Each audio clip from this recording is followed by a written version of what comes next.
आर्या ने जब अपनी सौतेली बहन का पेट देखा तो वह सन्न रह गई, क्योंकि वह उसके ही पिता के बच्चे से प्रेग्नेंट थी। माँ और बेटा जो उसकी सोच सुन सकते थे वो भी हैरान रह गए। पिता ने अपनी असली बेटी को घृणा भरी नजरों से देखा, सौतेली बहन पर प्यार लुटा दिया, पर अंदर ही अंदर आर्या उसे कोस रही थी कि उसने अपनी ही बेटी से संबंध बनाए और अपनी पत्नी की कंपनी से पैसे चुराए, अपनी पत्नी को पैसों के लिए टिकटॉक पर नाचने तक को मजबूर किया। तभी उसका भाई खड़ा हुआ और बोला, चुप रह जा। वह दंग रह गई, क्योंकि उसने तो मुंह से कुछ बोला ही नहीं। तभी सच सामने आया कि उसका परिवार उसकी मन की बातें सुन सकता था, क्योंकि आर्या मृत्यु देवता की बकबक करने वाली बेटी थी जो नरक में सबसे चुगलियां करती थी। मृत्यु देवता का सब्र टूट गया और उसने सजा के तौर पर उसे पृथ्वी लोक पर भेज दिया। जब आर्या ने आंखें खोली तो वह हक्का बक्का रह गई, क्योंकि वह एक परिवार की खोई हुई बेटी बन चुकी थी। लेकिन उसकी माँ काव्या ने उसे घृणा भरी नजरों से देखा। उसने अपना भाग्य समझा और पाया कि असली बेटी को 12 साल तक बाहर छोड़ दिया गया था। लेकिन जैसे ही आर्या ने अपनी माँ की तरफ देखा, उसका दिल उसकी गरिमा और शालीनता की तारीफ करने लगा।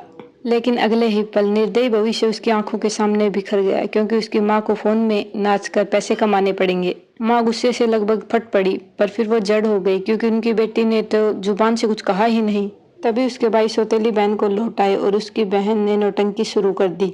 वह आर्या से लिपट कर रोने लगी और ऐसे दिखाने लगी जैसे कि वह उसकी वापसी पर बहुत। तभी आर्या अंदर ही अंदर व्यंग्य करने लगी कि तुम्हें पता था कि मैं वर्षों से अनाथालय में हूँ, तो अब क्यों? तो आइए आगे का नेक्स्ट पार्ट में देखते हैं। पार्ट 2 के लिए सब्सक्राइब करें।